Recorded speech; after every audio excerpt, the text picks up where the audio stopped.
The hardest part about these events is because we know from all of our members what we really want is the opportunity to network with each other, and we have over 100 events a year for the Maryland Tech Council, so we can do just that. And so kind of separating people to listen to the programming, but you're not going to be disappointed because I have a wonderful, wonderful treat for everyone today, and I'm going to have her officially introduce herself and talk about the background. But we wanted to have just a little bit of a fireside chat since my guest, Rachel King, and I, we are both very, very new to our jobs.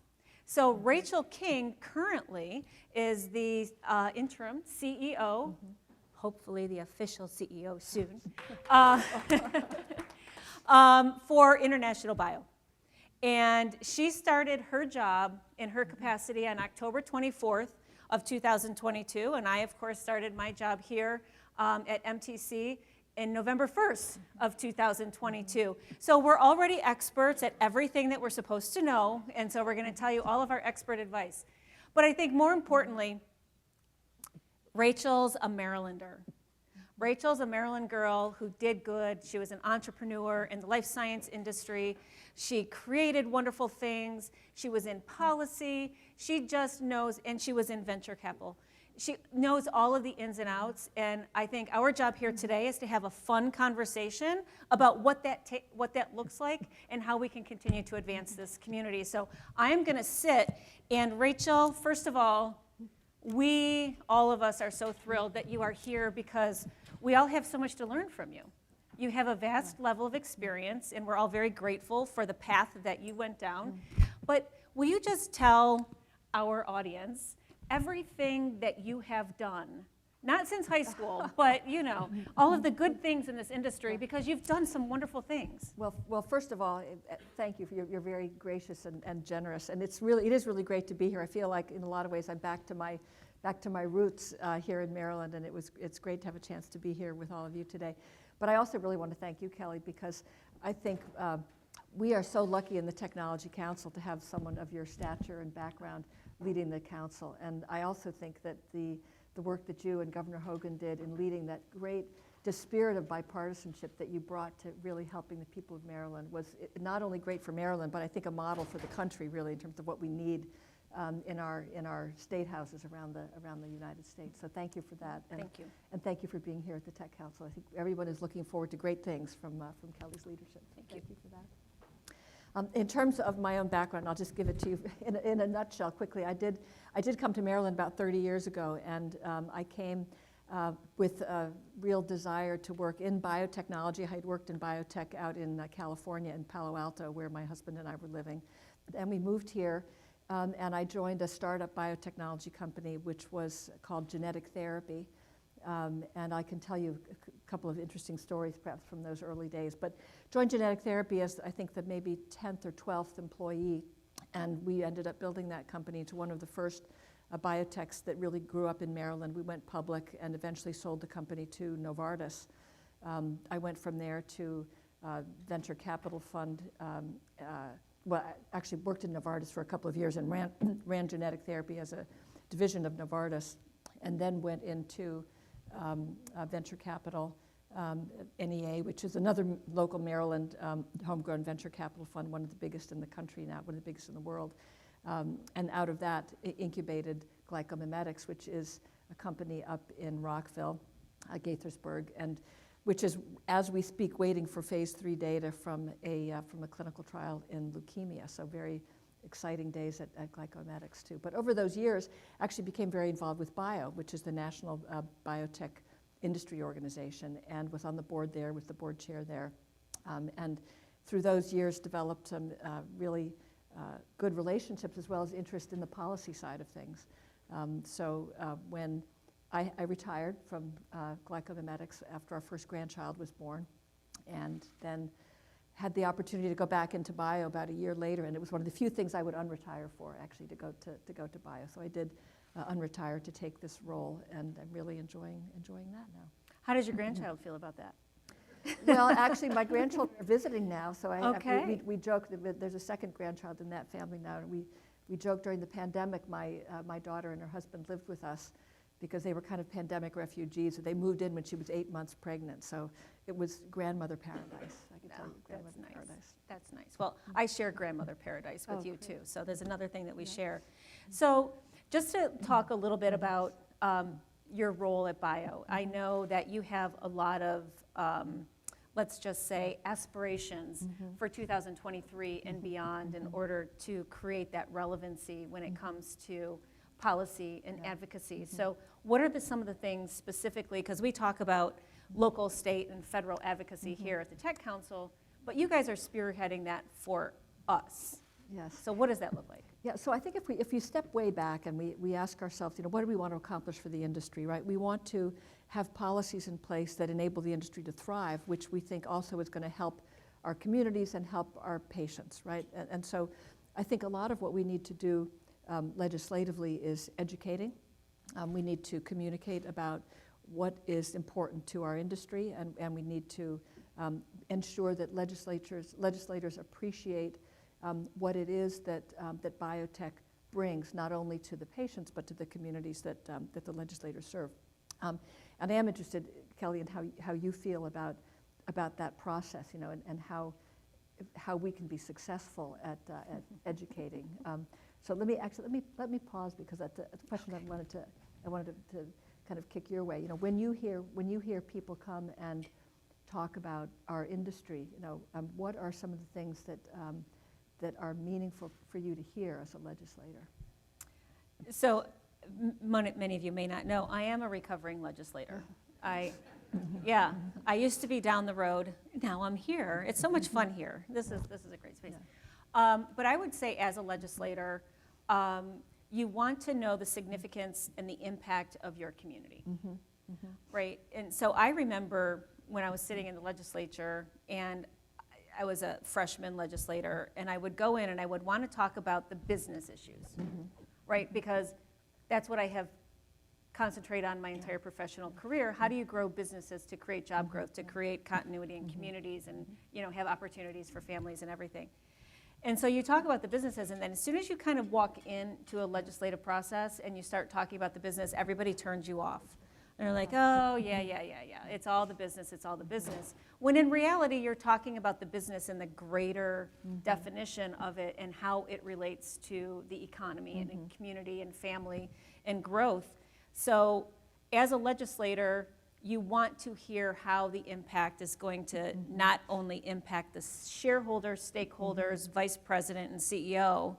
You want to know how it's impacting everybody that's within that world that's there. And it's up to us now as advocates to be able to get that message across in very strong stories, and we're going to hear some of those strong stories later today. Yeah. See, and that's really important to hear, because when I think about what we need to convey about biotechnology, I think we need to talk about all aspects of what I think of as kind of a cycle of innovation.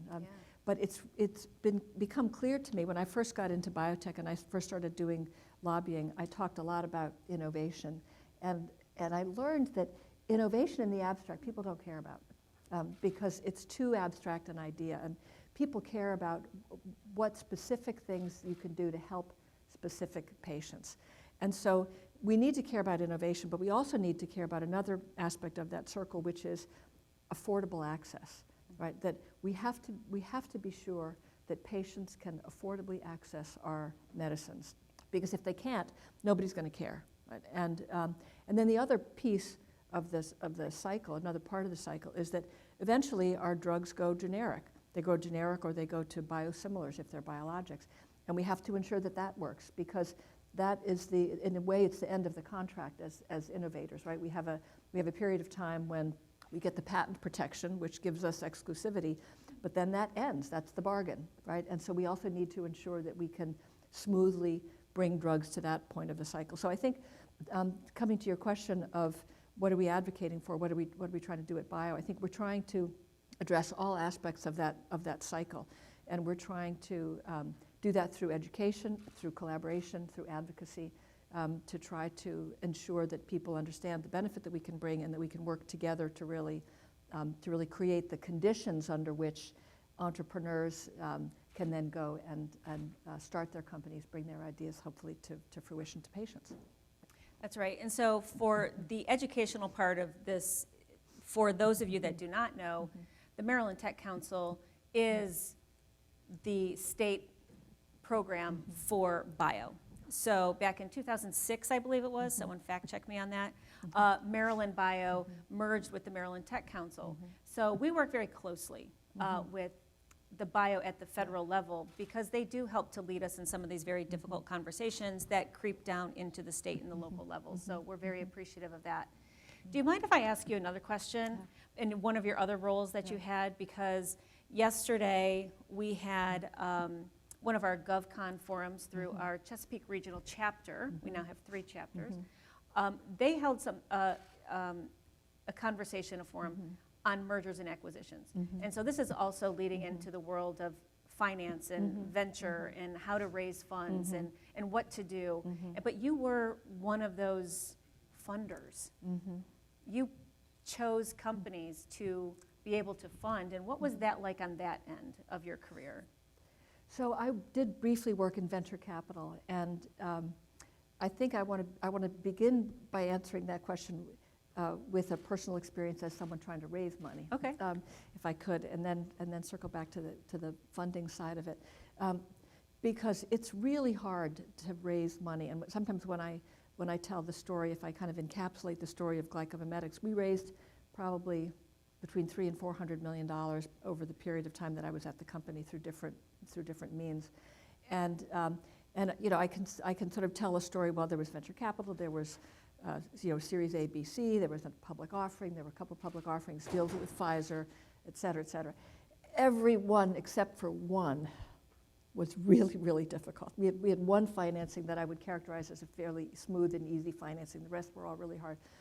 But one of them, to get to this question of what is venture capital like, you know, when we were raising a Series C, I think, financing, I decided to be very methodical about it. So I made a list of every venture capital fund I could think of that was investing in biotechnology, and then rated them with different criteria. One of the criteria was that they had recently raised a fund, so they would have fresh money to invest. Another was that somebody on my board knew somebody who was a partner in that fund, or somebody that I knew somebody on that fund, that I would somehow have a way to get someone to take a look at the company. And another criteria was that they invested in things like this, but not too close to it, that it would be considered competitive. And so I ranked them all, and there was 92 venture funds that we ranked. Then we gave them a ranking A, B, C, or D, depending on what priority they were. And when someone turned us down, they went from A to F, right, because they were off the list. And we went through the whole exercise over about a year, and we raised nothing, absolutely nothing. And in the end, for that particular financing, we were able to get our existing investors to come to the table again and to put something else into the company. But I tell that story as a way of answering your question because just to put the company side on the table for a minute, it's so grueling to be out there, you know, shopping your company. It's your baby, and something you believe in so strongly.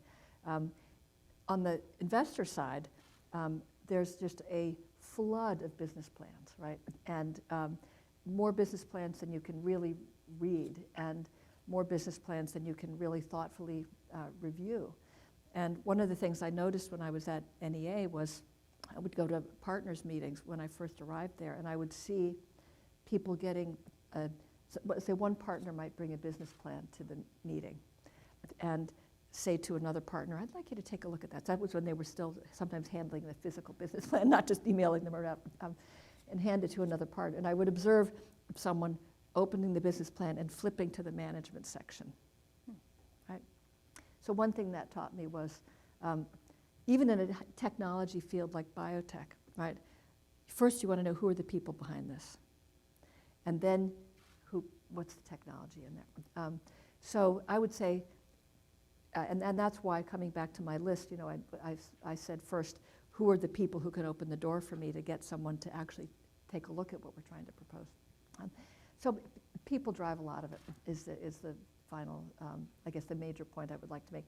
Then, of course, followed by technology. And another thing that one of my mentors said about investing, he said, and particularly in biotech, which takes so much money and so much time. He said, it's kind of like Girl Scout cookies. You buy them from your friends, right? And he said that meeting, you know, if I invest and we're colleagues and you're at another venture fund, then you're going to take a closer look at the deal, right? So people invest with people whom they know and whom they trust. So I would say the people side of things, even in technology businesses, is really, really important. Yeah, that's really interesting. Sometimes it is about who you know. Yes. Yeah, and be able to do that. Yeah. So, as you know, at the Maryland Tech Council, we think a lot about mentoring. Right, it's a very important part, I believe, of the entire business process, especially when it comes to raising capital and being out there and getting people to know. And we have a program within the Maryland Tech Council called the Venture Mentoring Service, and it's great. It's free to everyone. We have 200 trained mentors. About 150 of those are very active. Many of them are in the room today, so thank you if you're a part of that volunteer service. But they really take those companies and they teach them some of the life lessons that you have learned. So has there been mentors in your life that have been helpful to guide you through the processes that you've been through? Absolutely. And one of my probably the most important mentor that I've had in my career is a guy named Jim Barrett, who some of you who have been in the community for a long time here would know. And so when I came to Maryland 30 years ago, people were talking about three biotech companies that were getting started up on 19 First Field Road in Gaithersburg. And they were genetic therapy, molecular vaccines, and molecular oncology. And Jim Barrett was the CEO of all three of them at that time. They were all funded by a venture fund out of Boston called Healthcare Ventures. And I was able to talk Jim into hiring me into one of the companies, and he became just a tremendous mentor to me. And eventually, when he retired, after genetic therapy was sold to Novartis, he retired to go to NEA, as it turned out. And then I ran genetic therapy. But then when I was leaving Novartis, it was before it was announced that Jim was going to be at NEA. And so I was networking among some other people that I knew there. And they offered me a chance potentially to go there as an entrepreneur in residence. But the guy I spoke with said, well, one of the founders of the firm, Chuck Newhall, who some of you may know, he said, well, you've got to convince our new partner that you can work together. And I said, okay, I'll take a shot at it. Who is it? And it was Jim Barrett. So he was kind of turning me back to my former mentor, and he became a mentor again, and then the lead investor in GlycoMimetics. So you know, the personal relationships matter so much, actually. And if I could digress and just tell a story. So those three companies, genetic therapy, molecular vaccines, and molecular oncology, were all, you know, had very few people at that time, maybe a total of about 30 people in that building, all working together. And eventually, as I said, genetic therapy was able to get more funding and go public. Another one of those companies, molecular vaccines, also did, but first they changed their name to MedImmune. And then Wayne Hochmeyer came in as the CEO of MedImmune. And one of the the key junior banker on the IPO for both genetic therapy and for MedImmune was at Smith Barney, a young banker named David Mott, who then went to NEA and became the most senior healthcare investor at NEA after he became CEO of MedImmune and then eventually sold that company to AstraZeneca. So again, I'm telling a point about connectedness and people. So to your question of mentoring, you just never know where people that you meet are going to turn up again. And Jim also said, he said, you know, Jim is kind of a crusty guy. He said, you got to be nice to everybody on the way up, because when you're on your way down, which you surely will be at some point, you're going to see them again. and so everybody needs to support each other through the thick and the thin. But it's all about personal connections over It many is. years. So have you taken on a mentor role in some of these fledgling companies that you've seen? So not formally, I would say informally, through people that I've known over Sure. the years. And again, like Jim's mentor role to me was not formal either, but I've always tried to stay interested in and connected with people in the industry, and that's why it's nice for me to come back to Maryland on a day like today, because I am really interested in seeing what's the latest and who's doing what. I have done some things over the years with Springboard Ventures, which is a group that supports women entrepreneurs to give advice to people who are pitching business plans. And I've also advised companies pitching at investor conferences and things like that. But it is really exciting to work with young people. And then of course in my career, there's been people who've been part of our management team that I feel I have mentored over those years. And I've always felt what's good for the people who work on my team is good for me too, and it's good for the organizations that we're part of. So I know that you just got in from DC, so you weren't here for this morning's sessions, but I would say it's pretty fair to say that a big part of the conversation was workforce development, being able to bring talent, access to talent. I feel like I'm very close to that topic, having spent the time where I have within the administration. But is there anything in bio that you see that you want to talk to our group about as far as talent acquisition, being able to train for the future? What does that look like on a national level, maybe some of those issues that you're dealing with right now? So and let me first say there was a great article in the paper, I don't know if you saw it, that complimented the Hogan administration on the initiative to not require college degrees for half of the state jobs, I think? About, it's like about a third. Tens of of the thousands state jobs. of jobs, which is That's a great initiative. So I think there are ways We all need to do that in our world Yeah. too, by the way, not just at the state government level. Yeah, so let me compliment you on thinking flexibly. So I think that to be able to really have an open-minded perspective about what qualifies someone for a position. And bio certainly has been very active in supporting initiatives around workforce development, many of which do take place at the state level. We've also been involved in trying to push for greater equity and inclusion through a number of initiatives that we have to try to ensure not only in clinical trials, but also in our companies that we have a diverse set of employees. I think another aspect of that is, of course, STEM education, because in biotech, a lot of the people who work in the industry are specifically trained in technical skills. Programs like some of the things at Montgomery College here that are training people to move into the labs. You don't have to have a PhD to work in biotechnology. I think that's really important to recognize. So I think a combination of things, of thinking flexibly around how people become qualified for our jobs, like the things that you did in the Hogan administration, thinking in terms of skill set development, programs that train people to enter into the labs, if perhaps they even have just an associate's degree or maybe a bachelor's degree to begin to work in labs, and then programs that more broadly try to encourage people and support people in getting even advanced degrees in MDs or PhDs. And I would add to that then, of course, the diversity component, which is also so important. Yeah, it is all very important. And what we hear here as far as an association is concerned, right? We're working on associations. It's very important to be able to understand the needs of our members. And our members routinely, when they get back to us and we're at a conversation, we're having, it's all about networking, which you guys do really well, by the way. It's also about advocacy and it's about programming, right? And being able to make sure that we have those education. So opportunities. So are there specific areas that bio is looking to educate us at the state level, your partners in this, that we can kind of educate our members about? So I think in terms of education, I would say it's that cycle of innovation that I talked about, to be sure that legislators understand that innovation needs to go with affordable access, and that also needs to go with eventually the conversion to generics and biosimilars, and that we need to really care about all of those.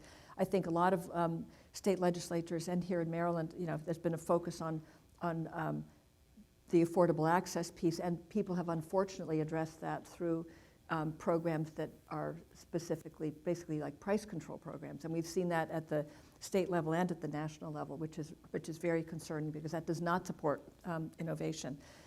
So I think one of the challenges we have is that drug pricing in this country is complicated. And so we need to simplify how we educate people around those issues. One way that sometimes I like to talk about it is to say that what really matters is what someone's insurance coverage pays for, because that's what they pay for when they go to the pharmacy. And if you have a $5,000 copay on a drug that costs $100,000, and if the government comes in and forces the company to cut that price to $50,000, and you still have a $5,000 copay when you go to get the drug, that doesn't help, right? And so we need, and solutions to that are often complex. And so, we can in a way defer the discussion about the details in the initial conversation about making the point, so that somebody can understand at least that what matters is coverage, and what matters is access and coverage to patients. So I think that's a really important part of educating legislators. But tying it back to what you said earlier on is the role that these companies also play in communities, right? Which is that we have good jobs, we provide great meaningful work to people, and that the industry is a really good contributor to community building. The other thing, which is always a great way to connect with specific legislators, is that all of us have particular healthcare needs in our personal experience or in our family's experience that our industry is helping to address. And so we need to also bring those stories about, if someone has a particular interest or concern about Alzheimer's disease or particular types of cancer, really our industry cuts across all of these things, so we need to make those ties as well. There are a number of specific things that we're looking at now as a result of the Inflation Reduction Act, which passed recently. We are concerned about a number of the provisions in that act that we're trying to address at the federal level.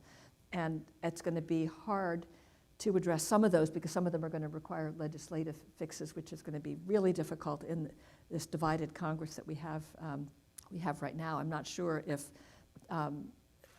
what's going to happen, what we're going to be able to have influence on in the current legislative environment in Washington.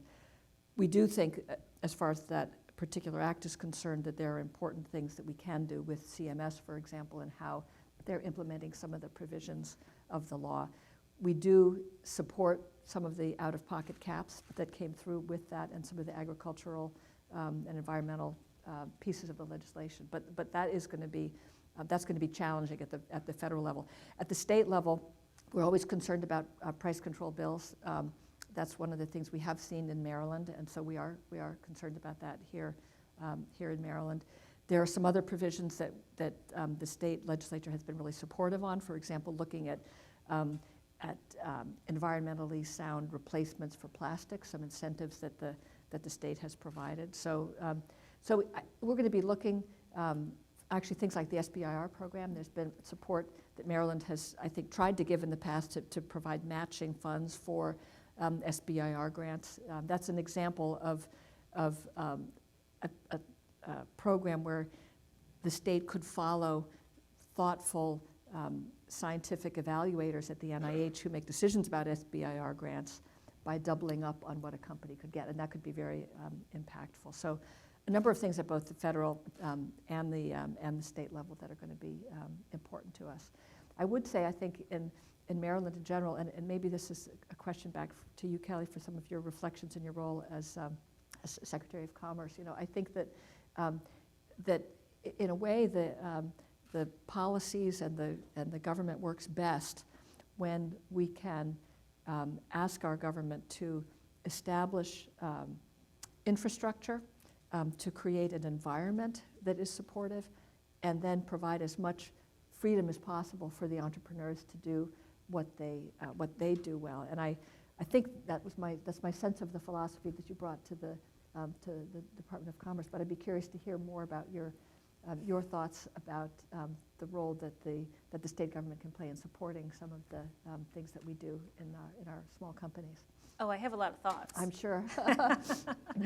I would say first, it's really important to be able to have the general understanding that we should all be there to solve the same problems, right? To identify that there's a problem and that we all want to be on the same side of being successful in making sure that we have a growing infrastructure, that we have a growing economy, that the ecosystems that we're creating are there to benefit everybody in the state, right? So I still have a mission. I had a mission when I was at the Department of Commerce. I have now a more focused mission at the Maryland Tech Council, and that is to make sure that our life science, biotech, technology in general, that we have the strongest environment in the nation for these businesses to grow and prosper and to attract more people for jobs.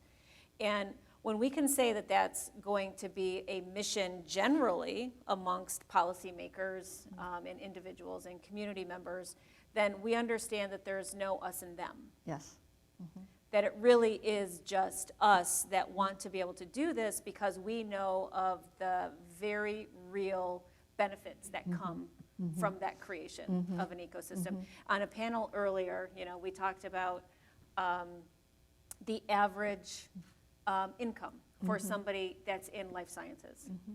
And they said around $120,000. You can get into the industry anywhere from $50,000, $60,000, $70,000, $80,000 in some of the manufacturing areas and some of these, really growing types of skill needs for those in the community. That's significant, right? That's a significant change from this fight and this battle for whatever minimum wage price you want to put on what's out there. And so in order to do that, we need to talk about the benefits and the positives of that. And I think that's what, under the leadership of Governor Hogan, we really fought to try to make sure that we stayed on topic to talk about the benefits. And at the Department of Commerce, we talked about the benefits and as it related to those number of jobs that are really good jobs. And a lot of times in communities in parts of the state that would not otherwise have those types of jobs available to some of those residents. So, but working on the same side. Yes, yeah, and in fact, I think economic growth should not be a partisan issue. It's not, and I think that's actually a good segue to another thing I'd love to hear your perspective on. As I said at the beginning, I think you did an incredible job. The whole administration did a great job of setting a model for really positive bipartisanship, and it's so needed, not just in states, but at the federal level. And I wonder if you could reflect a little bit on your experience of working in that spirit, because, and how can we encourage more of that, not only in states, but even at the federal level? Yeah, well, it's really important for all of us to remember that we have identities beyond the letter that's printed outside of your name in, some sort of paper or some sort of policy initiative, right? So it is really about the issues, and we have to work in a way that we all understand what the outcome is, and we have to agree the outcome is good when we create more jobs and our communities are benefiting and our families are benefiting. And then that doesn't matter who you are, what part of the state you're from, or if you have an RDI or don't ask next to your name, right? And I think that's the big lesson that I learned, and that's the lesson that I think we can bring to the association level, right? Because the association level doesn't matter. We're all in this mission-driven effort together to get what we need to get out of it for our members, and we're here for our members to do that. Yes. Right? But we're also here for something that's a little bit greater than that. Yeah, totally agree. We're here because I think that Maryland can be the greatest state in the nation for these industries and to be able to move forward. And we have the ability to do that, and we have to speak in one voice, and that's the only way that we're going to get there. Yeah, I completely agree. And when I first, earlier in my career, I had a brief stint of a couple of years, 2-3 years, where I ran the Washington office for Novartis. It was really interesting. It was my first, kind of full-time political job, and I was very, really actually encouraged in those years. It was not quite as partisan a time in Washington, about the people that I met on Capitol Hill. Lots of young people, very idealistic people who were who I really thought mostly really wanted to do the right thing for the country or for the state that they were representing. And even though there was disagreement and there was a lot of, a sausage being made, I felt in a way kind of inspired by the enthusiasm that I saw, particularly from the young people.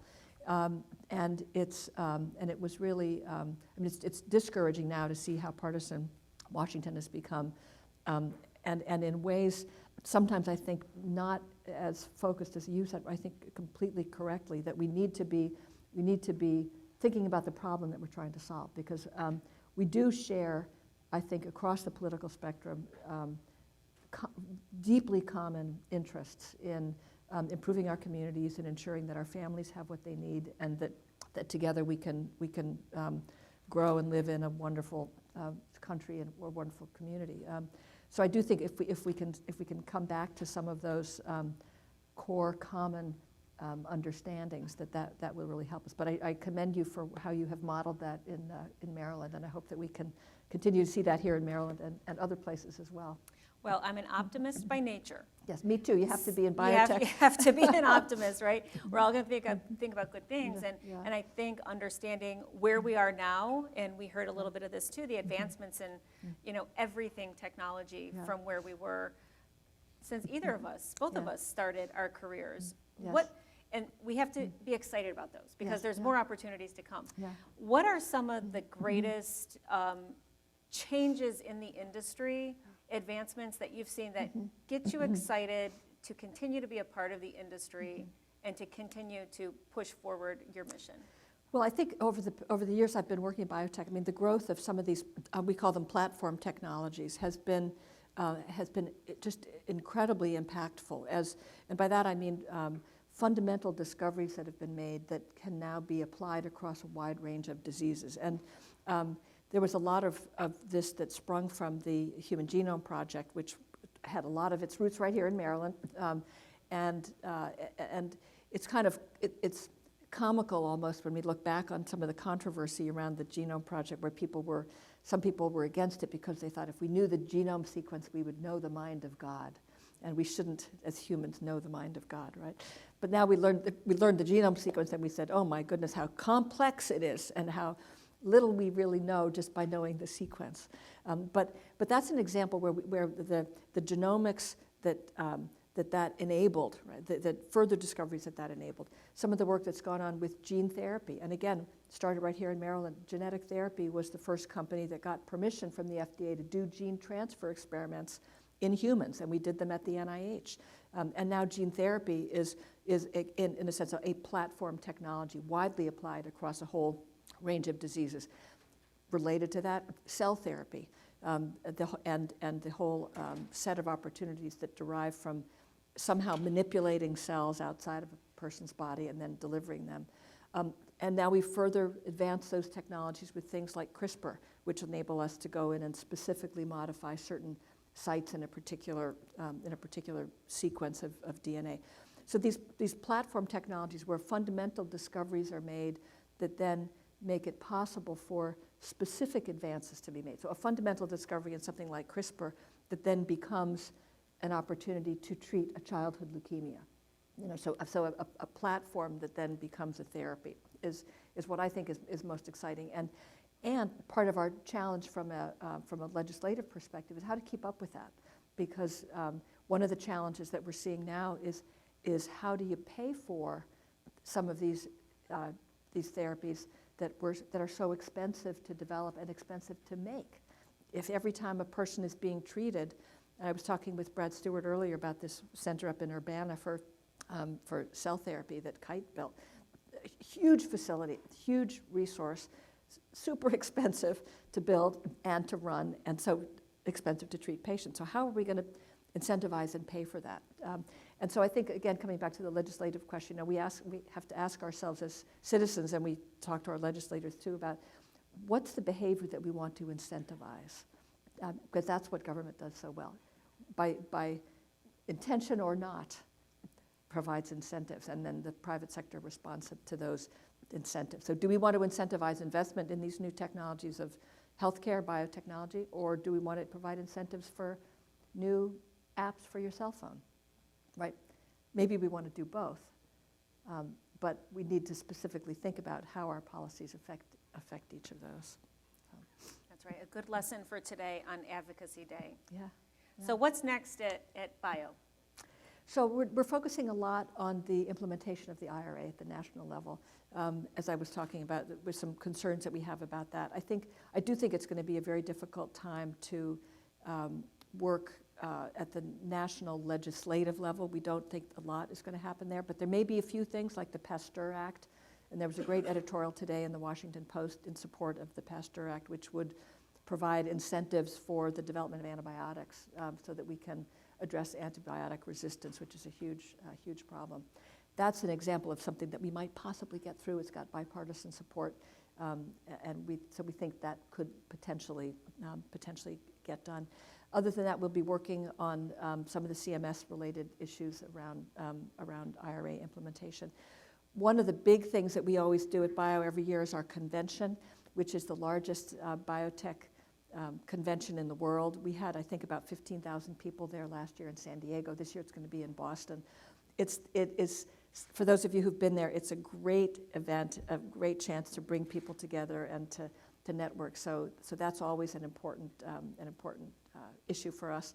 We're continuing to work on our diversity initiatives. We have a webinar coming up, I think, next week or the week after on clinical trial diversity. That's an important issue that we've been working on. And we continue to push also on issues that relate to the agricultural and environment sectors of bio policies that would support applications of biotechnology to agricultural innovations and on the kind of environmental side to help address some of the problems around climate change.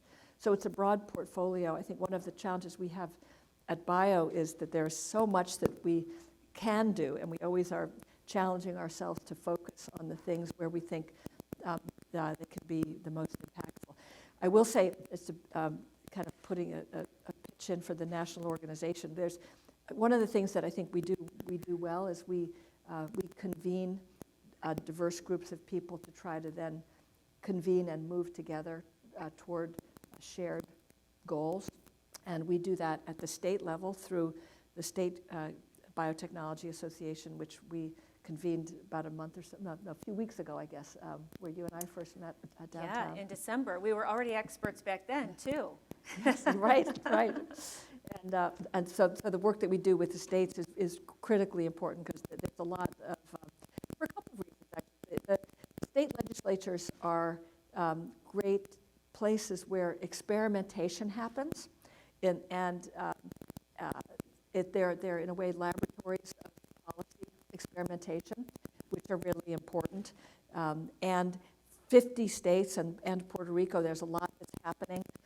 So we are very active working with state organizations like the Maryland Technology Council to try to advocate for important things at the state level. The other thing about states is a lot of I think it was, maybe Michelle, correct me if I'm wrong, I think maybe 50 or so members of Congress now started off their careers in state legislatures. Yeah, so the state level is also a really important, we're playing the long game at Bio, right? And so if we can educate people at the state level and they become members of Congress, then that's a great win also. So convening at the states, and we do similarly have a group of international biotech organizations that we convene internationally. We work together on things, for example, in Geneva with the World Trade Organization on international health issues or international intellectual property issues. So the role that we have as a convener of groups, we also convene patient advocacy groups. So we'll continue to do that sort of convening activities as well. That's great. When you talk about, and we're going to wrap up here just in a couple minutes, but you talk about convening and the importance of this, right? The importance of us meeting in your offices with our other 50 colleagues from across the country in December. And I just want to recognize really quick, the CEO of the Greater Washington Board of Trade, Jack McDougall, is here today as a guest of ours, because that convening of multiple different regional aspects of who we are is so important. Yes. So you as, that national leader in this industry is critically important to us. The 50 organizations are critically important to you. And then the other organizations that are trying to do the same thing, to speak about the same issues at the same time in a way that resonates with all of the same people that we're trying to speak to, is critically important for those convenings. Yes, yes. And one thing, if I could add about people, and just thinking, I'm just reflecting a little bit on sort of being back in Maryland today. So I was driving over here, I was thinking about as I said, 30 years that I've been in Maryland, and how the industry has grown and changed. And I just want to reflect back to everybody in this room how exciting it is to see the progress that's been made, as I think also about the progress that we're going to be continuing to make. And there was, some years ago, someone started to put together kind of a family tree of biotech in Maryland, which was really interesting, and looking at kind of where did people and companies come from that now make up the ecosystem in the state of Maryland. And looking back, I mean, I think for this particular exercise, they looked back to around the time I was talking about, where we had those 3 companies and a few others that were starting kind of at that time, and looked at kind of people who were at those companies, who then went to other companies, who then went to other companies, and over time, in a kind of a ancestral way almost, sort of contributed to building this infrastructure. And I think that's really exciting, because that's how communities get built over time, right? It's through people and connections and learnings that people have in one environment that they take to another environment. That's what happened in Boston. You do the same thing there. You see the same thing in the Bay Area, in California. But we definitely have it here in Maryland. We've got a great, ancestral web of people and companies and organizations that have really contributed to an incredibly vibrant community, and one that I know is going to continue to be vibrant as we grow going forward. So it's great to see. See, there's the optimism. I'm going to go out on an optimistic level, because we do have we can only get better, of course. We can continue to advance our relationships, our systems, our partnerships amongst so many of us, and I have no doubt that we are going to continue to grow. And you, as one of the founders of that ecosystem, I cannot thank you enough for what you have done to be that trailblazer in so many different ways, in so many different areas in this state. Folks, can we just give Rachel a round of applause? Thank you. We really are truly honored. This program with Bio, our relationship is just going to continue to flourish. But we really appreciate you guys acknowledging us in our fireside chat to be able to get us to our next panel, which is going to start in just a couple of minutes. And that's the patient advocacy panel. So I invite you to really get engaged, to think about some of the things that Rachel had said about understanding the different components, how it relates to affordability, and how it relates to the actual patient care of that end user. And I'm looking forward to that. Our speakers will be Sam Popa from United Therapeutics and Dorothy Essie, who is the patient advocate. And if they're not here already, they'll be here in just a second. But we're going to switch out mics, and thank you. Great, Again, thank you too. I appreciate it. Thank you. Thank you. Yeah.